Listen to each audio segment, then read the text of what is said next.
Hola chicos, buenos días.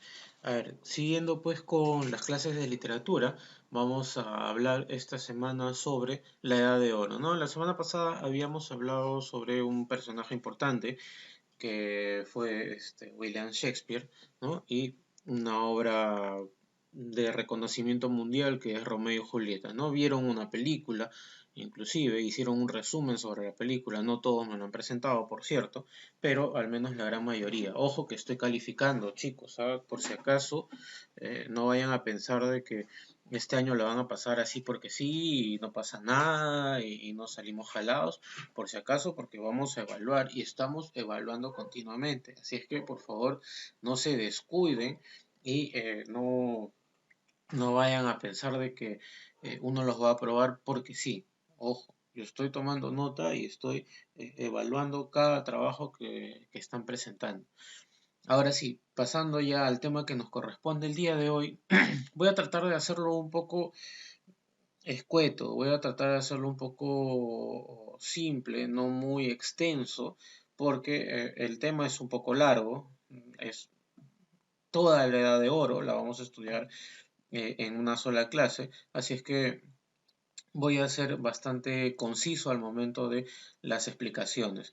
Muy aparte de ello que voy a adjuntar algunos videos para que ustedes los puedan comprender mejor. ¿Ya? Muy aparte de las explicaciones que yo les voy a dar, voy a adjuntar algunos videos con algunos argumentos de algunas obras y otras explicaciones. ¿Sí?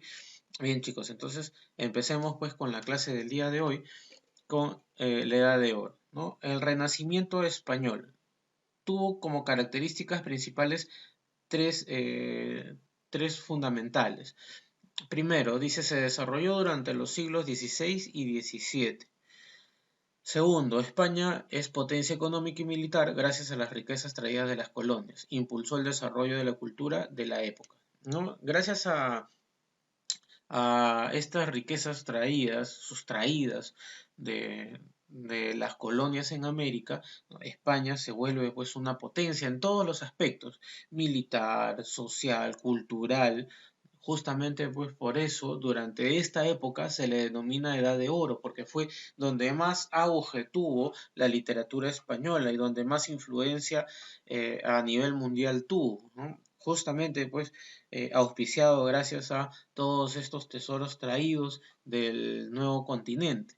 Entonces, esto ayudó a que Europa crezca, perdón, España crezca, ¿no? Y se afiance pues como una potencia en todos los aspectos de la vida, ¿no? No solamente en el aspecto económico, no solamente en el aspecto militar, ¿no? Sino también cultural, en el aspecto pues social como reino, ¿no? Se afianzó y fue uno de los más importantes durante casi dos o tres siglos, ¿no? De la historia de la humanidad. ¿Ya? Y número tres, no es una ruptura con el mundo medieval. Imita a los griegos y renacentistas italianos. Luego se comienza con lo artístico e ingenioso y la decoración, ¿no? Lo que nosotros más adelante vamos a conocer como el barroco. ¿Ya? Entonces, aquí nos presenta un pequeño cuadro que nos va a indicar más claramente sobre este periodo de la Edad de Oro. Tuvo tres etapas la Edad de Oro, pero el primer periodo o primer renacentismo se dio durante el siglo XVI. Tuvo como contexto el reinado de Carlos V, la invasión a los imperios americanos y su fortalecimiento político. En la lírica se destacaron Juan Boscán y Garcilaso de la Vega. En la narrativa se tuvo gran trascendencia la Amadís de Gaula, que no fue una obra netamente pues española, sino tuvo una combinación ahí. Y surge la novela picaresca, ¿no? Aquí surge la figura de Lazarillo de Tormes. Y en el teatro, ¿no? El teatro estaba en constante evolución, todavía no se afianza bien, recién se va a afianzar en la segunda etapa renacentista, ¿no? El único representante destacable fue Lope de Rueda. Luego el segundo renacentismo se da durante el reinado de Felipe II. Aquí el Renacimiento se da en su máxima expresión, en su máxima dimensión. ¿Ya? Derrota a la Armada Invencible. En este caso, la Armada Invencible se denominaba a la Armada Inglesa, ¿ya? Y se da la contrarreforma en cuestión política. Luego en la lírica tenemos como principales representantes a Fray Luis de León. Una de sus obras principales que vamos a ver más adelante es La Perfecta Casada, y a Fernando de Herrera con Oda a la Batalla de Lepanto. En narrativa tenemos a Jorge Montemayor, Diana la Enamorada fue su obra principal, y la obra fundamental y principal por la que se le considera a esta etapa la Edad de Oro. ¿Ya? La obra es de Miguel de Cervantes Saavedra, y ustedes, yo me imagino, la conocen, el ingenioso hidalgo Don Quijote de la Mancha. Es una de las principales obras de la literatura española y mundial, no solamente del idioma español, sino a nivel mundial. En el teatro tenemos a Lope de Vega con la obra Fuente Ovejuna. Y por último, ya en la etapa final de la Edad de Oro se da ya, como ustedes ya más o menos deben conocer, ¿no? Las etapas en la literatura, en las corrientes literarias siempre tienen un inicio incipiente, ¿no? Una etapa central prolífica, ¿no? Y por último una decadencia. En este caso el barroquismo no fue tanto una decadencia, pero sí fue excesivo. ¿Por qué se denomina barroco? Porque fue el exceso de adorno. ¿Ya? Cuando algo es demasiado, exagerado o excesivo, se denomina barroco. También se da durante el reinado de Felipe III, no Felipe II, sino Felipe III y Felipe IV, y ya su culminación es con Carlos II. Se da la pérdida sucesiva de territorios durante el siglo XVII, la vigencia de la Inquisición, ¿no? Una etapa religiosa que todavía se mantenía, y el debilitamiento del poder político español. Los principales representantes en lírica son Luis de Góngora, con una de sus obras, uno de sus églogas que fue Soledades, Francisco de Quevedo, ¿no? Las tres últimas musas castellanas. En narrativa tenemos a Mateo Alemán, Guzmán de Alfarache, y también Francisco de Quevedo, que también fue un autor bastante prolífico, Historia de la vida buscón llamado Don Pablos. En teatro es la etapa o es la especie literaria donde más se destacó, ¿no? Y nos dejó una obra de suma importancia que vamos a ver más adelante, que la escribe Francisco Calderón de la Barca, ¿no? Con La vida es sueño. ¿Ya? Entonces, este es el cuadro de la Edad de Oro y sus tres etapas, ¿no? Los tres periodos que atraviesa esta Edad de Oro. En realidad, a veces hay algunos que la denominan el siglo de oro, hay otros que la denominan la Edad de Oro. La edad es, creo que, más acorde porque en realidad no fue un siglo, fueron casi 3 siglos aproximadamente. ¿Ya? Entonces, es mejor decir Edad de Oro que siglo de oro.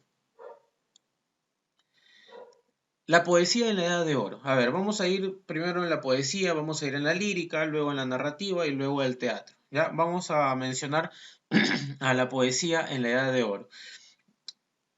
La poesía de la Edad de Oro tuvo dos representantes sumamente importantes, ¿ya? Garcilaso de la Vega y Fray Luis de León.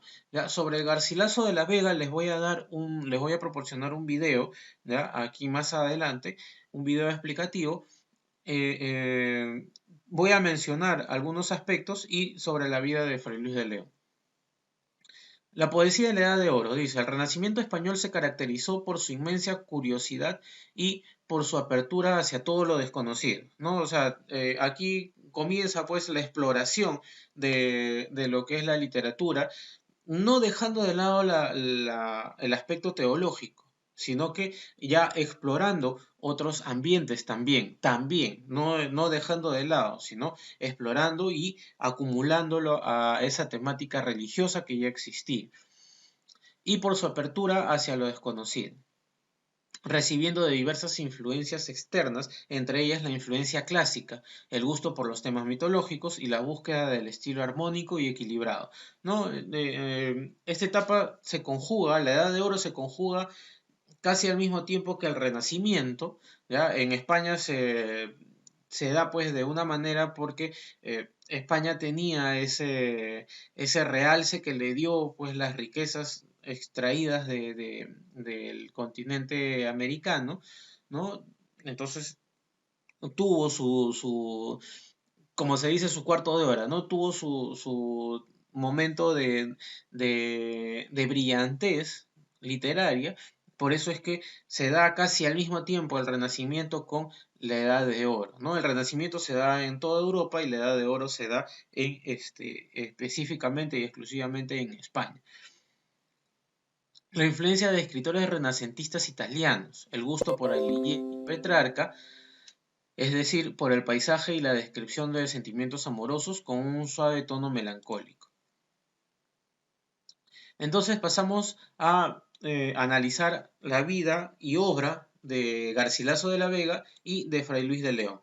A ver, Garcilaso de la Vega nació en Toledo y fue el típico cortesano español. Garcilaso de la Vega inclusive llegó a ser asesor, una especie de asesor, una especie de consultor del rey Carlos V. ¿Ya? Entonces tuvo mucha influencia dentro de esta etapa del reinado de Carlos V, ¿no? Hasta que fallece en el campo de batalla. Entonces nos dice se casó con Elena Zúñiga por su gran amor, pero su gran amor fue Isabel Freire. Utilizó una gran elegancia y suavidad en su temática poética. Dominó la técnica de la lira, la canción, el soneto, el terceto, etc. ¿Ya? Nosotros hemos visto ya en qué consiste pues, una lira, una canción, un soneto, un terceto. Escribió 3 églogas, 2 elegías, una epístola, 5 canciones y 38 sonetos. Sus obras más importantes son los sonetos de Salicio en Amoroso, Albano y Camila, Tirreno y Alcín. ¿Ya? Más adelante les voy a proporcionar un video que va a explicar un poco más sobre la vida de Garcilaso de la Vega. Ahora, tenemos la vida y obra de Fray Luis de León. Nos dice, nació en Belmonte, Cuenca, y cursó estudios en Madrid y en Valladolid. Justamente como les dije hace un momento, el tema religioso no se despega todavía de la literatura durante esta etapa de la Edad de Oro. Por eso es que justamente uno de sus máximos representantes literarios en su inicio, en este primer renacimiento, es justamente un fraile, ¿no? Fray Luis de León.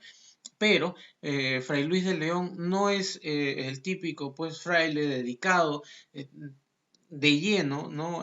Ciegamente a la adoración de Dios, ¿no? Sino que Fray Luis de León fue un estudioso de la lengua, y no solamente un estudioso, sino un literato, ¿no? Entonces, es uno de los máximos representantes de esta literatura renacentista española.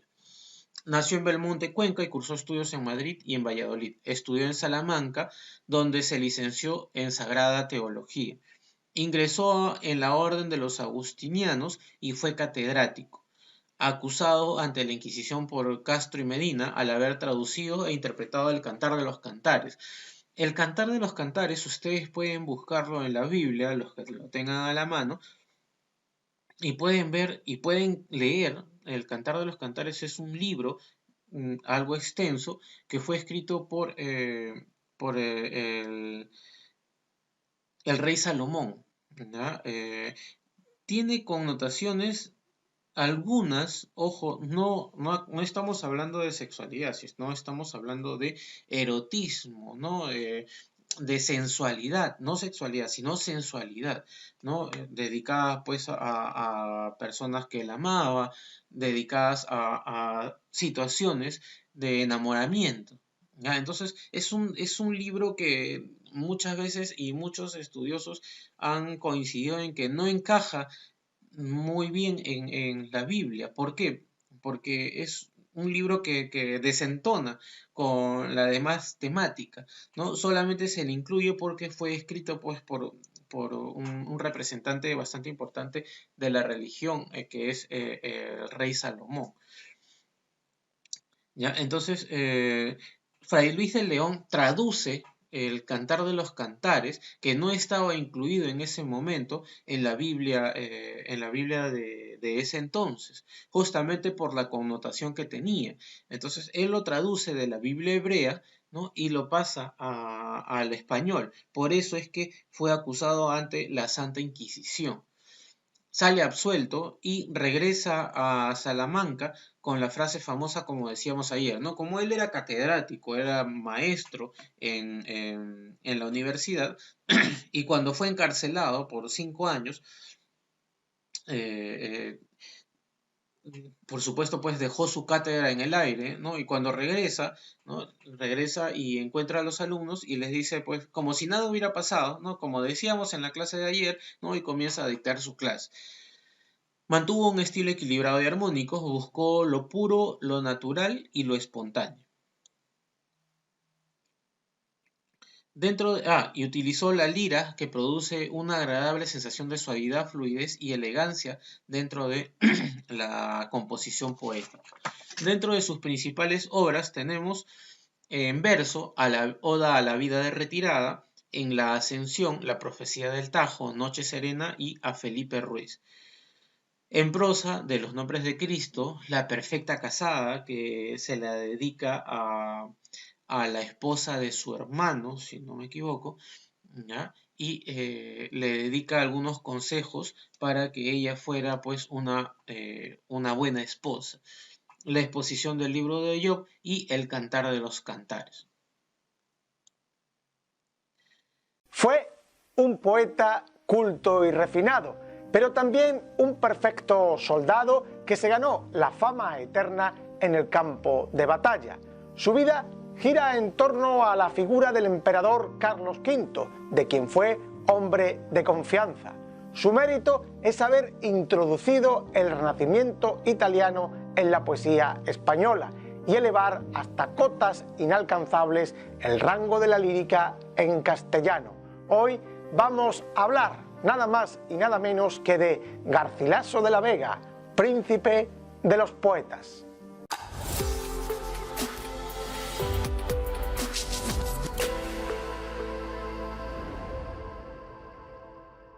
Garcilaso nació probablemente en 1498 en Toledo, en el seno de una familia de larga tradición señorial y literaria, pues entre sus antepasados se encuentran parentescos con el Marqués de Santillana o Fernán Pérez de Guzmán.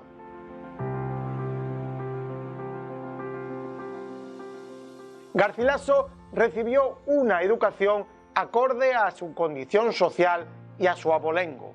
Así, se formó en gramática y literatura, en idiomas clásicos como el griego y el latín, que más tarde ampliaría con el francés y el italiano. También en música, que era una disciplina muy apreciada en la corte. Seguramente tocó el laúd, la cítara y el arpa. Paralelamente a esta formación intelectual, Garcilaso recibió una sólida formación militar, pues su condición nobiliaria lo predestinaba ya de nacimiento al mundo de la guerra.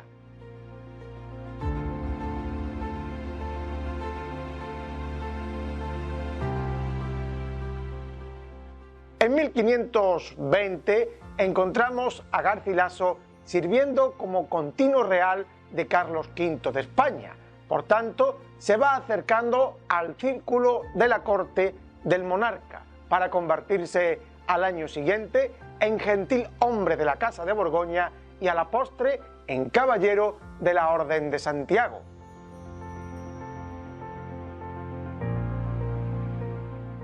En los años siguientes, su prestigio en la corte va aumentando, siendo designado por el rey para grandes tareas de confianza.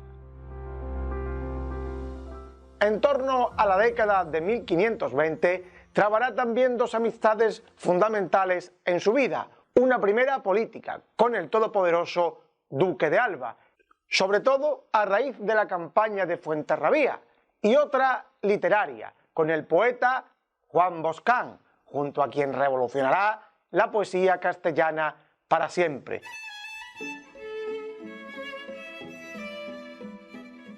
En la década de 1520 aumentan sus implicaciones militares, destacando su participación en la Guerra de las Comunidades de Castilla, luchando en el bando del rey, en contra de su hermano, que se posicionó a favor de los comuneros.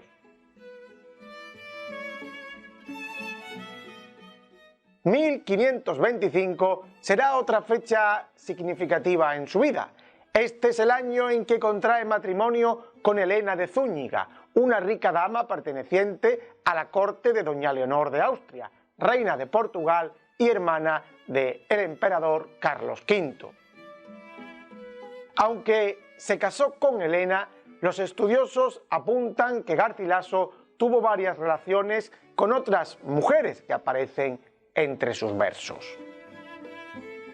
Así, el amor de la primera juventud fue su paisana Guiomar Carrillo, con quien habría tenido un hijo ilegítimo, Lorenzo Suárez de Figueroa, que luego sale en su propio testamento. En las propiedades que la familia poseía en Extremadura, mantuvo una relación con una tal Elvira y otra en su estancia en Nápoles con una dama de la que poco sabemos. También se identifica una prima monja llamada Magdalena del Castillo y una dama portuguesa de enorme belleza que unos identifican con Beatriz de Sá, esposa de su hermano, y otros con Isabel Freire, con la que solo habría mantenido una relación espiritual de amor platónico y que se observa en alguno de sus poemas. Esta última relación amorosa, totalmente idealizada por el poeta, de corte platónico, bien sea con Beatriz o con Isabel, termina con la muerte de la amada en plena juventud. El hecho causó tal impacto en la lírica del poeta que hay autores que han dividido su obra en torno a este suceso. Poemas Invita, escritos durante la vida de la amada, donde sobresale el amor y los celos, y poemas In Morte, escritos tras el fallecimiento y en los que encontramos un profundo dolor y desasosiego. Parece entonces que este amor extramatrimonial y platónico fue el gran amor de Garcilaso, pero no sabemos si fue real o solo literario.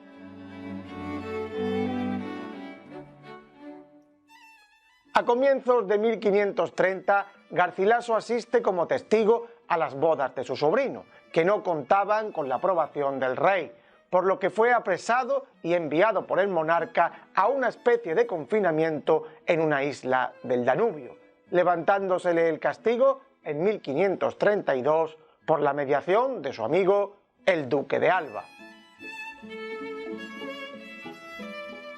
En esta isla escribió su famosa canción tercera, aquella en la que expresa: preso y forzado y solo en tierra ajena, bien pueden hacer esto y en quien puede sufrillo, y en quien él a sí mismo se condena.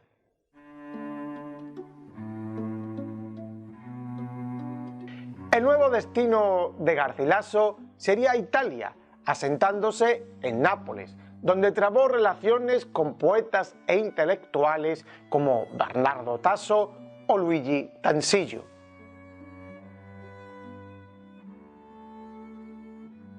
Por estas fechas, 1535, participó en la recuperación de Túnez a Barbarroja y acto seguido se enfrascó en la guerra del emperador contra Francisco I de Francia, siendo maestre de campo de un tercio de infantería de 3000 hombres.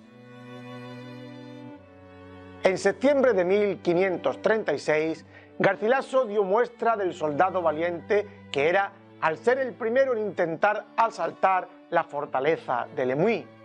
Una piedra lanzada por los defensores impactó en Garcilaso mientras trepaba, que iba prácticamente sin protección, y el poeta cayó al foso herido de muerte, falleciendo el 14 de octubre en la cercana Niza.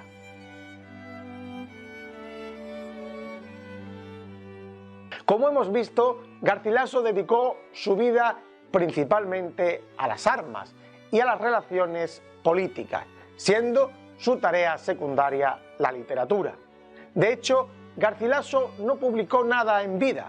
Fue su amigo Juan Boscán, junto a su mujer, quien daría a la imprenta las obras de Garcilaso en 1543, pero no como obra autónoma, sino como apéndice a las propias obras de Juan Boscán. Las obras de Garcilaso no aparecieron en solitario hasta 1569, siendo en años sucesivos publicadas con comentarios en ediciones del Brocense y del también poeta Juan de Herrera. La obra de Garcilaso es más bien breve. Está compuesta por 40 sonetos, una oda, 2 elegías, 3 églogas, una epístola y 8 coplas castellanas. En latín escribió 3 odas y un epigrama. Garcilaso comenzó realizando composiciones cancioneriles, como era tradicional en la corte. Pero en 1526 su poesía dio un giro de 360 grados tras mantener una conversación literaria con el autor italiano Andrés Navajero, que se encontraba por aquellos días en Granada. De esta conversación tenemos constancia por la obra de su amigo, el poeta Juan Boscán, que junto a Garcilaso decidió aceptar la propuesta del poeta italiano, que les propuso que trasladaran al castellano los metros y las estrofas propias de la poesía italiana, como el soneto, el terceto, la octava real, la silva, la lira o la estancia. En estas estrofas, el protagonismo es de los versos en decasílabos o de 11 sílabas, que se asentarán en la poesía española y serán predominantes en los siglos posteriores. A partir de esa fecha comienza lo que se ha dado en llamar la poesía italianizante, de Boscán y Garcilaso, que va a marcar el futuro de toda la lírica castellana. Pero no fue solo la adaptación de los metros y los ritmos. Garcilaso estuvo varias veces en Italia, tanto en la década de 1520 como de 1530, donde se vio influido por autores como Petrarca, que es el gran autor que influye en todo el Renacimiento europeo. La presencia de este autor es palmaria a lo largo de toda su obra poética, sobre todo en los sonetos y las églogas. Otro autor italiano que dejó huella en él es Sannazaro y su famosa Arcadia, que le sirvió, junto a las bucólicas de Virgilio, de modelo para recrear el mundo idealizado de los pastores y sus amores en sus 3 églogas. La poesía de Garcilaso también se caracteriza por su clasicismo, haciendo una gran referencia a los temas mitológicos grecorromanos. Entre sus sonetos podemos citar el que hace referencia a los mitos de Apolo y Dafne o el de Ero y Leandro.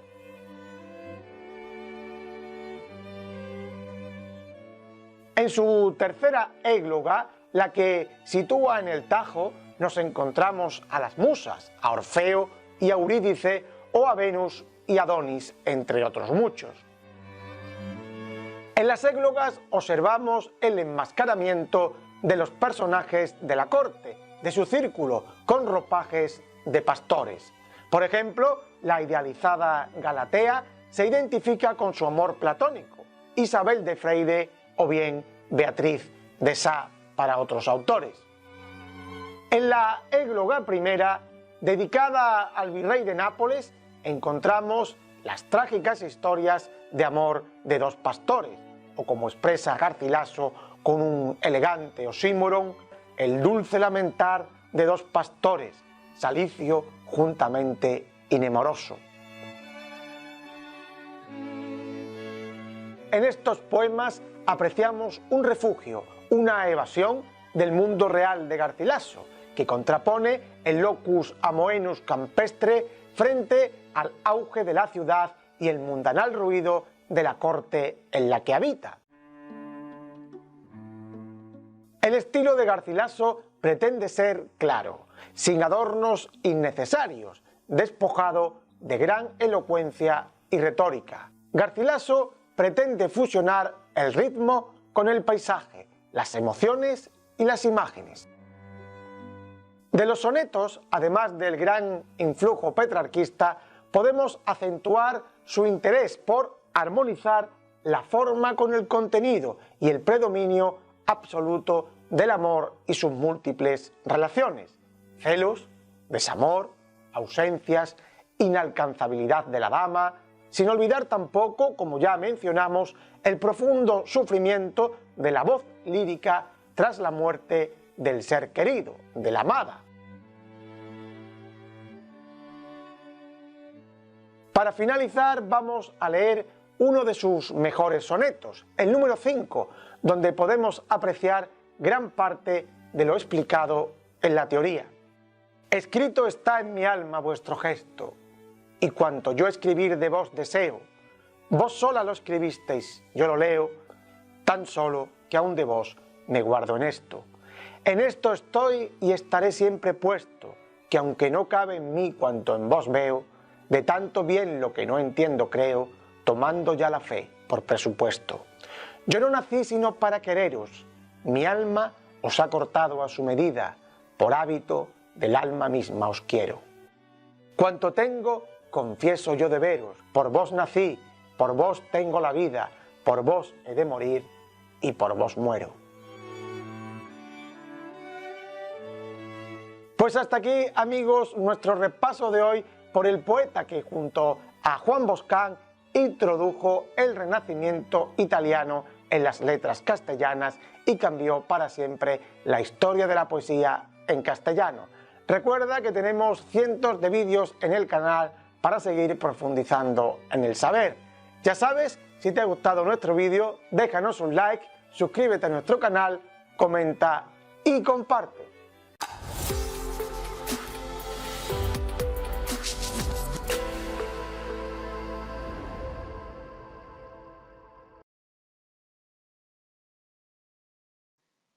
Hasta aquí es la parte de lo que vamos a denominar la lírica de la Edad de Oro. Ahora vamos a pasar al barroco español, ¿ya? El barroco español busca la fuerza expresiva de la palabra, impresionando y excitando los sentidos. Para esto utiliza los siguientes recursos: empleo excesivo de adornos, ya lo habíamos mencionado, ¿no? Entonces el barroco es el exceso, la exuberancia, la exageración en el adorno. Los recursos expresivos son tantos que a veces el tema central desaparece, se pierde. Subraya los contrastes, presenta a la vez lo pequeño y lo grandioso, lo refinado y lo grosero, lo bueno y lo malo. Dentro de este barroco español tenemos dos representantes sumamente importantes, ¿ya? Que a su vez estuvieron enfrentados, ¿ya?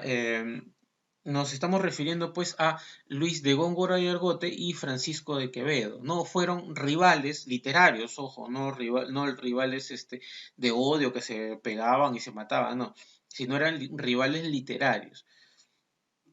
Góngora y Argote fue uno de los máximos representantes de la literatura también española. Tanto es así que una corriente literaria española, de la literatura española, nace en honor al aniversario 300 del fallecimiento de Luis de Góngora, que fue en el año, la generación del 27. Una de las más importantes dentro de la literatura española. Entonces, Luis de Góngora y Argote es un representante bastante importante, muy fundamental en la literatura española. Lo llamaron el ángel de la luz por la sencillez de su poesía. Lo llamaron el príncipe de las tinieblas también por lo difícil de su escritura.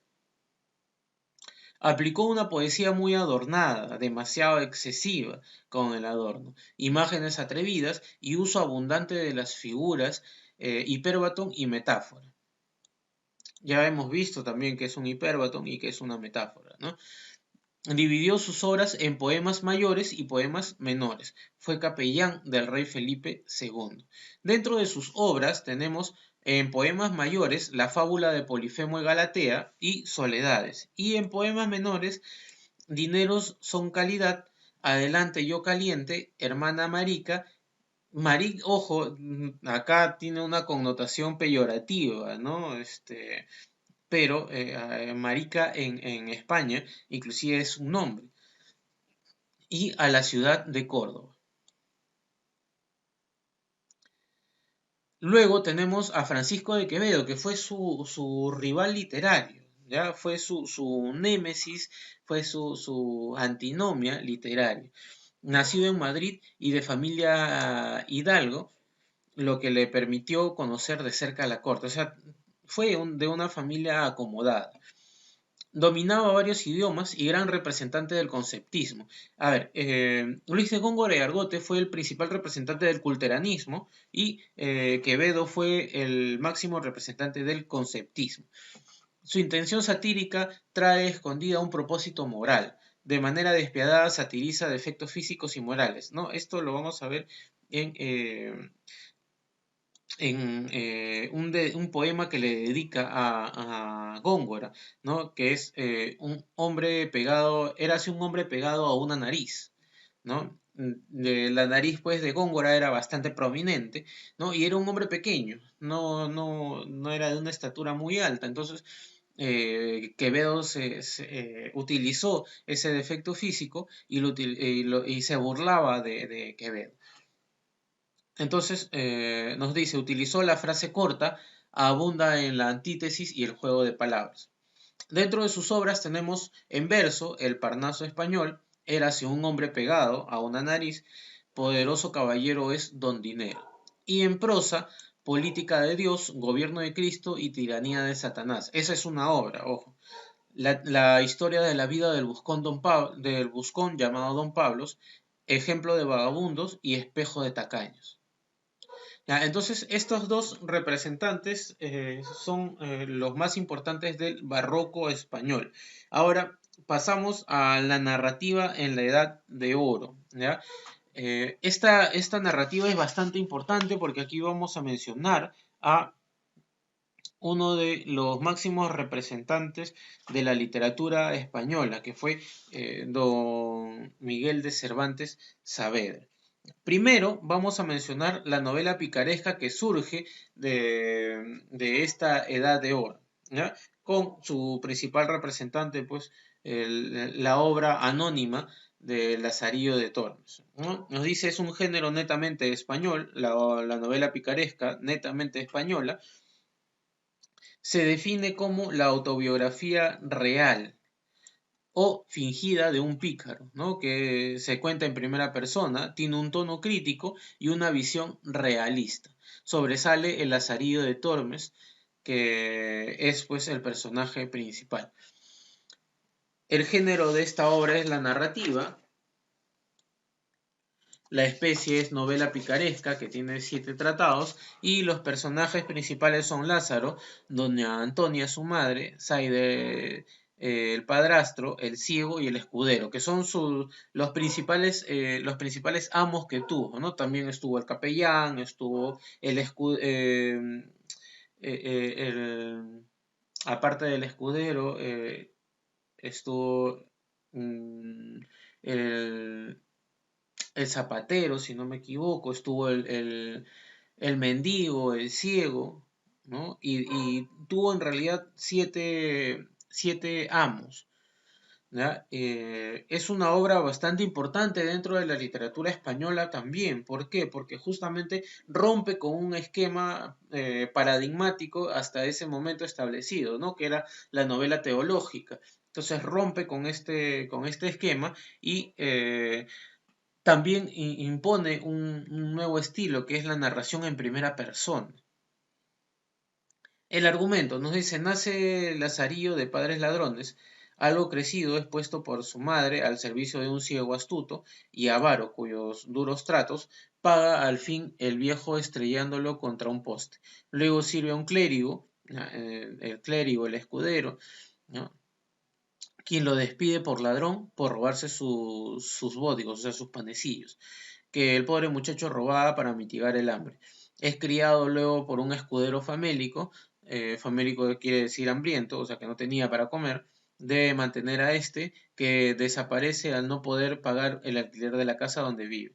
Su nuevo amo es un fraile, quien lo cansa con sus trotes, sirve luego a un buldero, a un maestro de pintar panderos, a un capellán con quien subió el primer escalón para venir a alcanzar la buena vida, pues llega a ahorrar para vestirse muy honradamente con ropa usada, claro está, ¿no? Sirve luego a un alguacil, a quien abandona por los peligros que corre, y finalmente corre a la ciudad con el cargo de pregonero, con el que logra estar en su prosperidad y en la cumbre de toda buena tortura, ¿no? O sea, tampoco no es que llegue a la riqueza, sino que llega a una vida normal, ¿no? Ya no pasando hambres, sino ya una vida establecida. Luego tenemos en el barroco, en la narrativa barroca, tenemos a Miguel de Cervantes Saavedra. A ver, voy a explicar un poco de la obra de Cervantes, ¿ya? Porque voy a proporcionarles un video con su biografía y con el resumen del Quijote de la Mancha, ¿sí? Entonces, no voy a hablar mucho de su biografía y voy a pasar directamente a sus obras, ¿ya? Nos dice, sus obras, tiene La Galatea en 1585, que es una novela pastoril, El ingenioso hidalgo del Quijote de la Mancha, la primera parte en 1605 y la segunda parte en 1615, Entremeses en 1611, breve obra de teatro, Novelas ejemplares en 1613, que son 12 novelas cortas, La gitanilla, El amante liberal, Rinconete y Cortadillo, La española inglesa, El licenciado Vidriera, La fuerza de la sangre, El celoso extremo, La ilustre fregona, Las dos doncellas, La señora Carmelia, El casamiento engañoso y El coloquio de los perros. Ya es un conjunto de cuentos o novelas cortas que se adjuntan en una sola novela, ¿no? Que es Novelas Ejemplares, ¿ya? Es una antología de varias novelas cortas. Otra obra es El viaje del Parnaso en 1614, que es una obra lírica, y Los trabajos de Persiles y Segismundo en 1617, publicada en 1617, pero es una obra póstuma, ¿no? Una obra póstuma es aquella que es publicada posterior a su muerte. Es una obra bizantina. Entonces tenemos aquí El ingenioso hidalgo de la Mancha, ¿no? Su argumento, como les digo, lo van a ver a continuación en el siguiente video.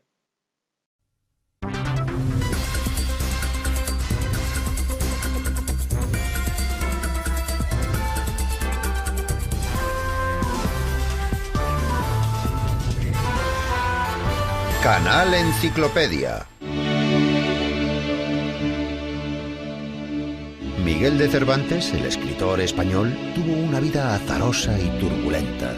Fue como si el destino se hubiese puesto en pie de guerra contra el creador del Quijote, el caballero andante, enviándole, al igual que a su héroe, una tribulación tras otra.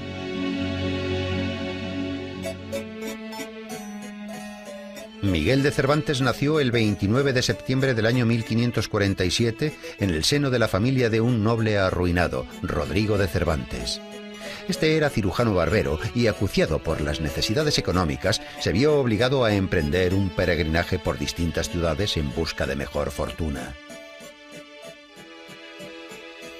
Al final, Miguel no tuvo más remedio que ponerse a trabajar. En aquella época, un joven de familia noble podía probar suerte en la corte, en la vida militar o en la iglesia. Cervantes eligió la tercera opción. Entró al servicio del cardenal Acquaviva y se fue a Roma. Sin embargo, el oficio de ayuda de cámara no era del agrado del apasionado joven español. Al cabo de un año, movido por ambiciosos ideales, decidió incorporarse al ejército español. El 7 de octubre del año 1571, el barco en el que servía Cervantes combatió en la batalla de Lepanto. Miguel luchó con valor y recibió 3 balazos de arcabuz durante la contienda, uno de los cuales le dejaría inutilizada la mano izquierda para siempre. Pero ni siquiera esto consiguió apartar a Cervantes del ejército. Recuperado de sus heridas, volvió al servicio activo, participando en distintas campañas durante 5 años más. Pero el destino le tenía deparada otra dura prueba. En el año 1575, la galera El Sol, en la que servía Cervantes, fue apresada por unos corsarios. El desafortunado hidalgo fue vendido como esclavo en Argel. Sin embargo, las cartas de recomendación para el rey que el cautivo llevaba con él le darían cierta categoría ante Hassan Bajá, gobernador de Argel, y le salvarían de graves castigos, pero la suma del rescate que Bajá señaló para tan importante cautivo ascendió notablemente. Los parientes de Cervantes tardaron 5 años en reunir el dinero para pagar el rescate de Miguel. Cervantes se alegró de volver a casa, pero al parecer sus tribulaciones no habían acabado aún. Nadie, salvo sus parientes, necesitaba al veterano que había resultado gravemente herido durante una batalla. Para entonces los Cervantes estaban en la ruina. El padre, después de quedarse sordo, había tenido que renunciar a seguir ejerciendo su profesión de cirujano barbero, por lo que la responsabilidad de mantener a la familia recayó sobre los hombros de Miguel. Este volvió a la vida militar, pero sus exiguas ganancias no bastaban para mantener a su gran familia, que se había visto aumentada con la aparición de una hija ilegítima de Cervantes, y tras casarse con su joven esposa totalmente desesperado, Miguel prueba suerte en Andalucía. En el año 1587 se las arregla para conseguir el puesto de comisario de abastos de la Armada Invencible. Pero allí, donde los proveedores deshonestos se enriquecían en tan solo unos meses, el noble y honesto hidalgo no tuvo más que problemas. Fue encarcelado varias veces, víctima de falsas acusaciones de malversación de fondos.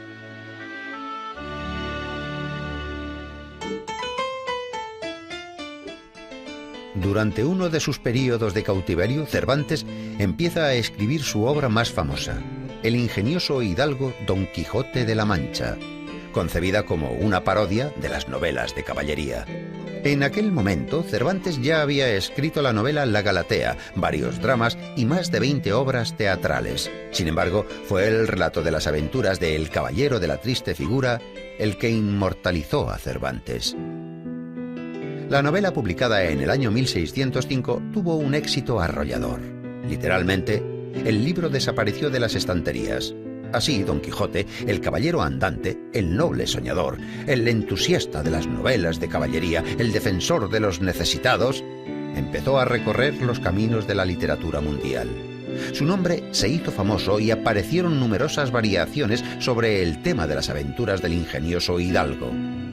La imagen de Don Quijote, el caballero andante, no solo fue analizada por críticos literarios, autores clásicos y ensayistas, los filósofos también lo hicieron.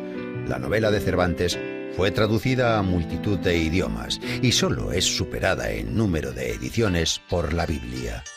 10 años después de la publicación del Quijote en España, se publica la obra titulada Segundo tomo del ingenioso hidalgo Don Quijote de la Mancha. Sin embargo, su autor no era Cervantes, sino alguien que se escondía tras el seudónimo de Alonso Fernández de Avellaneda. El Quijote de Avellaneda carece de nobles ideales y solo aspira a enriquecerse. Afortunadamente, el plagio de Avellaneda pasó casi desapercibido para los lectores. Por otra parte, el falso Quijote forzó a Cervantes a escribir la segunda parte de su novela, en la que sublimó los ideales humanitarios del protagonista.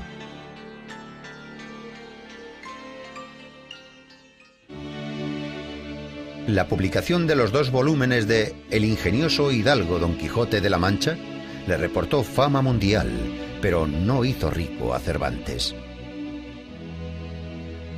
El escritor pasó sus últimos años en Madrid, malviviendo en una bohardilla. En el año 1613, Cervantes ingresó como novicio en la Orden Tercera de San Francisco, en la que pronunciaría los votos definitivos 3 años después. El gran escritor falleció el 23 de abril del año 1616 y fue enterrado de caridad con el sayal franciscano en el convento de las Trinitarias. Pero sus héroes, el caballero de la triste figura Don Quijote de la Mancha y su fiel escudero Sancho Panza, llevan ya 400 años viviendo entre nosotros.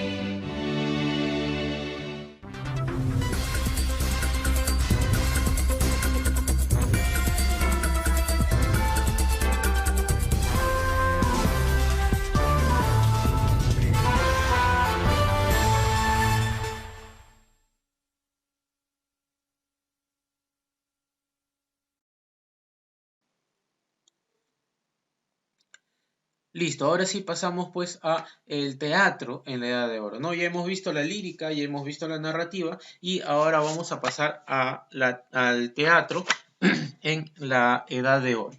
Dentro del teatro tenemos a dos representantes fundamentales, ¿no? Uno que fue Félix Lope de Vega y el otro que fue Pedro Calderón de la Barca, ¿ya? Lo llamaron primero Félix Lope de Vega. Lo llamaron el poeta del cielo y la tierra, monstruo de la naturaleza, fénix de los ingenios, el hijo predilecto de las musas. Fue un muchacho precoz en la lectura y la escritura. Su primera obra fue El verdadero amante, fue un teatro, ¿no? Elena de Osorio, Isabel de Urbina, Micaela Luján, Juana Guarao y Marta de Neveres fueron fuente de su inspiración. O sea, estuvo enamorada de todas ellas y con alguna de ellas tuvo inclusive algún tipo de relación amorosa. Creador del teatro español al unir la tendencia cuita del Renacimiento con la popular de la Edad Media. Entonces conjugó dos corrientes literarias y creó una tendencia teatral. Une lo trágico con lo cómico, reduce a 3 los 5 actos de la tragedia clásica. Su poesía es espontánea, sencilla y apasionada. Tenemos aquí la obra Fuente Ovejuna, que fue la principal, ¿no? Voy a leer justamente el resumen de esta obra, su estructura y su argumento, ¿ya? Nos dice, Fuente Ovejuna, probablemente escrita entre 1604 y 1618. Esta obra de Lope de Vega se convierte en un asunto rigurosamente histórico en 1476, en una obra importante. Es un drama de aliento épico. Se trata así de la venganza colectiva, o sea, todo un pueblo se junta para vengarse por las humillaciones que sufría, ¿no? Y que finalmente, pues, terminan matando al gobernador. Esta obra, aparte de ser bandera de rebelión, es el paso de un momento interesantísimo de la historia hispánica, el de la transformación social en el que el feudalismo sucumbe ante la reforma política de los reyes católicos, ¿no? Ustedes se dan cuenta, entonces, esta obra está muy cercana, muy cercana a lo que nosotros vamos a conocer como una etapa de cambios que fue entre la segunda mitad del siglo XV, del siglo XIV, sí, siglo XIV, siglo XV, ¿no? Entre 1500, 1400, 1500. ¿Ya?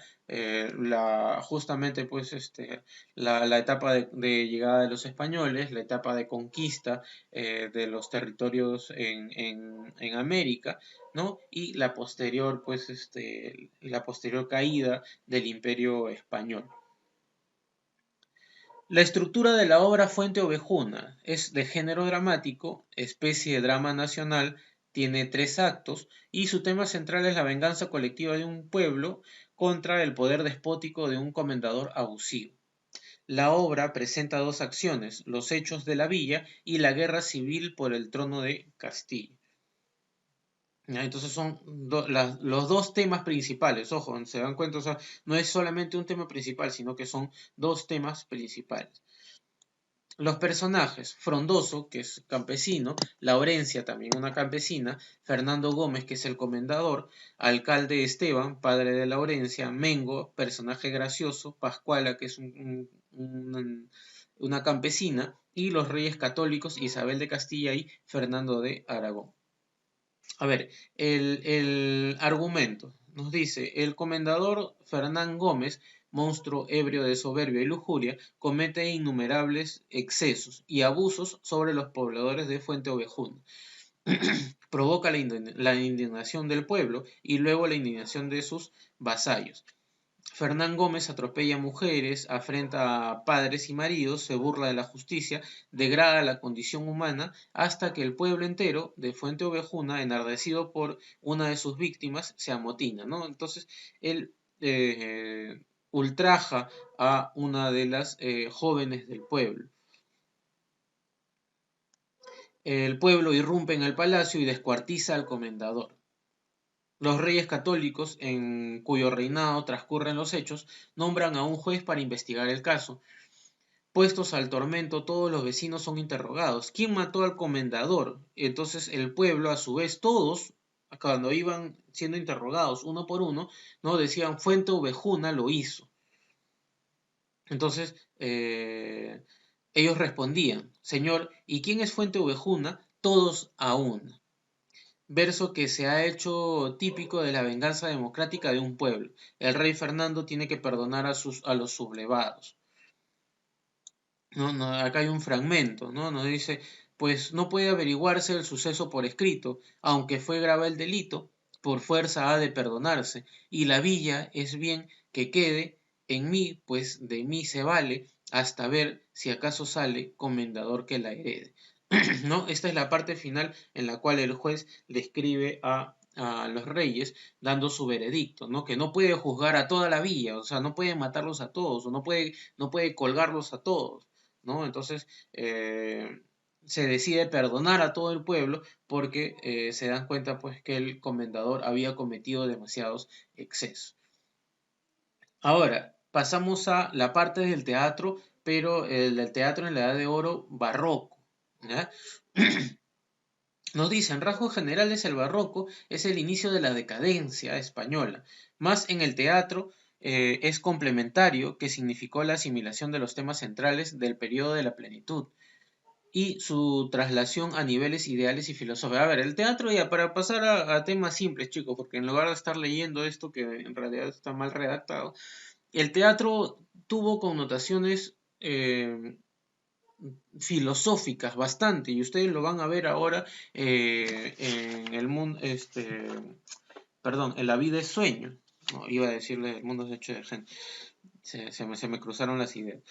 La vida es sueño tiene una connotación bastante filosófica, ¿no? Sobre todo pues cuando Segismundo se pregunta a sí mismo por qué él tenía que sufrir, pues no, este castigo de estar encerrado, ¿no? Por ejemplo, aquí tenemos el fragmento que es muy conocido, en el cual Segismundo se pregunta por qué él tiene que pasar y si es que lo que está viviendo es una utopía o es una realidad, ¿no? Es este fragmento, dice, yo sueño que estoy aquí, de estas prisiones cargado, y sueño que entre otro estado más lisonjero me vi, que es la vida un frenesí, que es la vida una ilusión, una sombra, una ficción, y el mayor bien es pequeño, que toda la vida es sueño, y los sueños sueños son.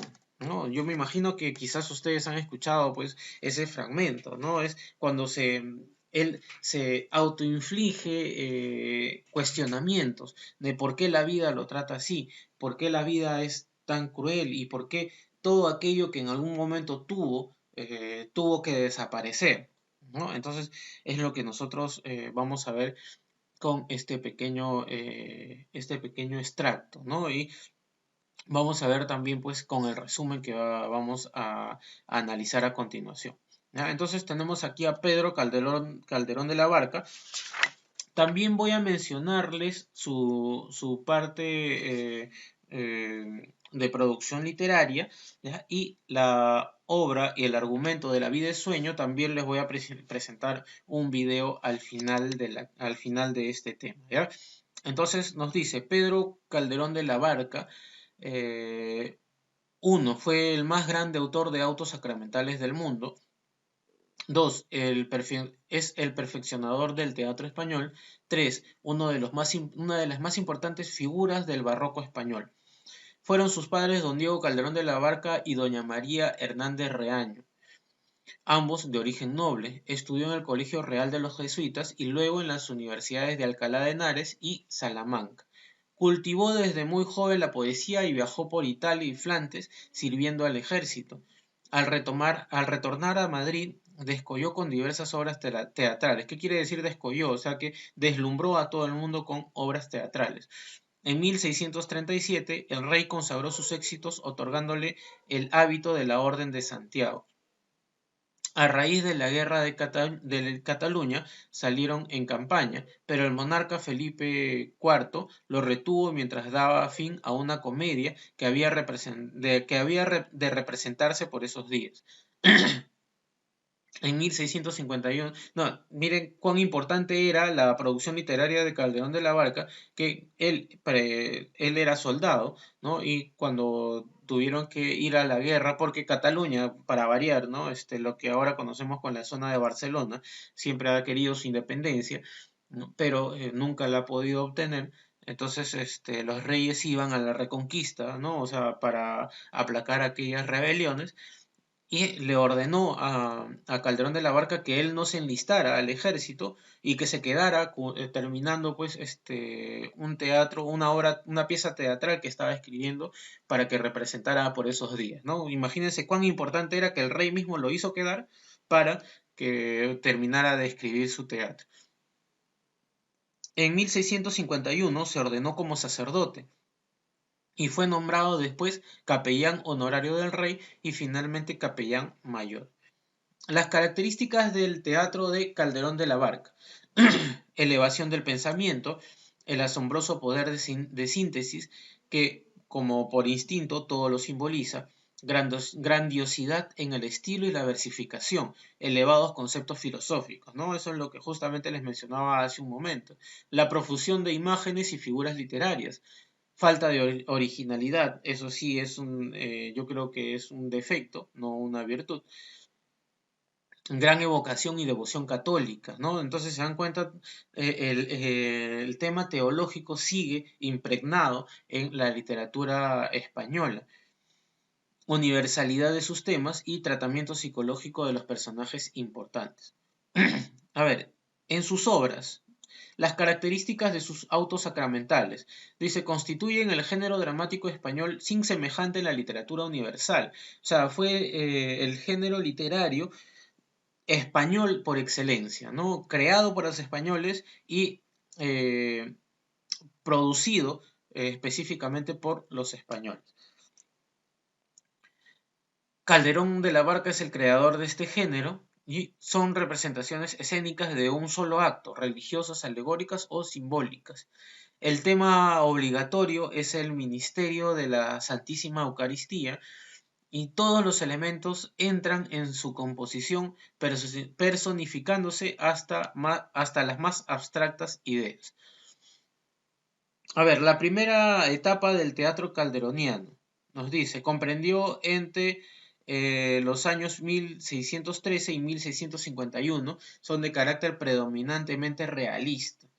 Se subdivide en dos periodos, el precalderoniano, cuando es discípulo e imitador de Lope de Vega y de Tirso de Molina, y la etapa netamente calderoniana, que es en la que sigue solo su arte con vigorosa personalidad, pero sigue con las reglas lopescas, ¿no? O sea, de Lope de Vega. La segunda época del teatro calderoniano, dice, es la que comienza a partir de 1651, coincidente con el decreto real prohibitorio de la representación de comedias profanas, o sea, todo aquello que iba en contra de la religión. Es la época de sustrato fantástico alegórico y es la época de su teatro religioso, filosófico y autosacramental, ¿no? Acá se, se profundiza, se retoma bastante el tema teológico. Dentro de sus obras tenemos La Dama Duende, Casa con dos puertas, Es mala de guardar, El alcalde de Zalamea, El pintor de la deshonra, El pintor de su deshonra, A secreto agravio, secreto venganza, El médico de su honra, El mayor monstruo los celos, La vida es sueños, la principal, el príncipe constante, La devoción de la cruz y El gran teatro del mundo. A ver, vamos a hacer el análisis literario de la obra y al final les dejo el video de el argumento. La vida es sueño es de género dramático, especie de drama filosófico, tiene 3 jornadas y está compuesto en versos mayormente octosílabos. Sus personajes, el principal que es Segismundo, príncipe de Polonia, Basilio, rey de Polonia y padre de Segismundo, Clotaldo, consejero de Basilio, Rosaura, hija de Clotaldo, Astolfo, primo de Segismundo, y Estrella, prima de Segismundo. Entonces, chicos, a continuación vamos a ver el argumento de la vida es sueño, ¿sí? Presten bastante atención. La vida sueño es una de las obras de teatro más reconocidas de Pedro Calderón de la Barca. La misma fue estrenada en 1635 y contiene uno de los soliloquios más famosos de la literatura española. Comencemos. Primer acto. Primero vamos a conocer a Rosaura, vestida de hombre, y a Clarín, el bufón de Rosaura. Ambos se encuentran por las montañas de Polonia, un lugar miserable, pero que gracias a Clarín, Rosaura lo puede percibir con un poco más de tranquilidad. En una torre se encontrarán a Segismundo, preso, encadenado, totalmente apenado. Segismundo dice que su crimen fue el haber nacido. Aparece Clotaldo, un viejo seguidor del rey Basilio, y el encargado de cuidar a Segismundo. Este le ordena a sus guardias que maten a Rosaura y a Clarín, los intrusos. Sin embargo, antes de hacerlo, ve que Rosaura portaba la espada que le había dejado a la madre de Rosaura antes de abandonarla, por lo que piensa que podría ser su hijo, ya que aún no sabe que es una mujer. Entonces, en vez de matarlos, decide apresarlos. Se van al palacio y ahí Astolfo, sobrino de Basilio y duque de Moscovia, hablan con su prima, Estrella, para casarse. Entonces aparece Basilio, el rey, y revela que encarceló a su hijo, el que al momento de nacer dio muerte a la reina, es decir, a la madre de Segismundo. El rey lo encarceló también porque cuando era un niño, un oráculo había profetizado que traería desgracias y mataría a su padre. Por esto, el rey quiere darle una segunda oportunidad para demostrar que el oráculo estaba equivocado. Si comprueba que Segismundo es malo, lo encarcelará nuevamente, cosa conveniente a Astolfo y Estrella porque heredarán el trono. Clotaldo le pide disculpas al rey por no haber ejecutado a los intrusos que saben de Segismundo, pero el rey le dice que no se preocupe porque ya reveló el secreto. Rosaura quiere vengarse de Astolfo, se lo dice a Clotaldo, pero no le dice por qué. Clotaldo aún no dice nada de su sospecha paterna. Segundo acto. Clotaldo pone a dormir a Segismundo con un sedante. También se da cuenta que Rosaura es una mujer y Rosaura se presenta ahora como Astrea, la doncella de Estrella. Después de un rato, Segismundo despierta y llega a la corte. Ahí se le dice que es el príncipe de Polonia y el heredero al trono. Segismundo se enoja con Clotaldo, un secreto tan importante oculto durante años. Se maravilla al verla a la princesa Estrella y detesta al duque Astolfo. Le cuentan justamente que ambos están por casarse. Esto se lo anuncia un sirviente al que manda a arrojar por el balcón. El rey se enoja y le dice a Segismundo que debe comportarse, porque podría descubrir que está soñando. Más adelante, Segismundo se pelea con Astolfo y este lo desafía a un duelo, pero el rey interviene y lo mandan de vuelta a su celda. Clotaldo manda a Clarín a la cárcel porque piensa que sabe su secreto. Segismundo, entre sueños, está perturbado. Se despierta y le cuenta a Clotaldo todo sobre su sueño. Y Clotaldo le dice que incluso en sueños hay que actuar amable y justamente. Es decir, era todo un engaño para ver cómo se comportaba. Por eso no le revela la verdad de que todo en realidad sí sucedió. Entonces acá Segismundo da su famoso soliloquio, del cual siempre se rescata la parte final, que dice: ¿qué es la vida? Un frenesí. ¿Qué es la vida? Una ilusión, una sombra, una ficción. y el mayor bien es pequeño, que toda la vida es sueño, y los sueños, sueños son. Tercer acto. La gente, es decir el pueblo, se entera de que tienen un príncipe y entonces lo liberan. Segismundo se encuentra con Clotaldo, pero Clotaldo es leal al rey y entonces lo deja ir. En eso se encuentra a Rosaura, que odia a Astolfo por haberle quitado su honor, pero Clotaldo le sugiere pasar el resto de sus días en un convento. Entonces ella huye. Ella se encuentra con Segismundo y le cuenta todo, que ella lo encontró en su prisión, que su madre fue deshonrada por un noble, abandonada y demás cuestiones, y que a ella le pasó lo mismo con Astolfo, quien la abandonó para casarse con Estrella. Por esto es que quería vengarse. En Polonia se enteró que Clotaldo es su padre y bueno, ahora ella quiere unirse a Segismundo y matar a Astolfo. Segismundo está de acuerdo, se preparan para la batalla, Basilio, Clotaldo y Astolfo en realidad para escapar, pero en eso Clarín es asesinado frente a ellos. Segismundo se enfrenta a su padre, pero le perdona la vida. Como es tan generoso el acto de Segismundo, el rey lo proclama verdadero heredero al trono. Entonces Segismundo, como rey, decide que Astolfo debe casarse con Rosaura. Clotaldo revela que ella es su hija a todos. Segismundo se casa con Estrella y reconoce que uno debe actuar con bondad siempre. Y así es como termina esta obra. Si te gustó, no te olvides de dejar un comentario, un me gusta, suscribirte y compartir el video. Hasta la próxima.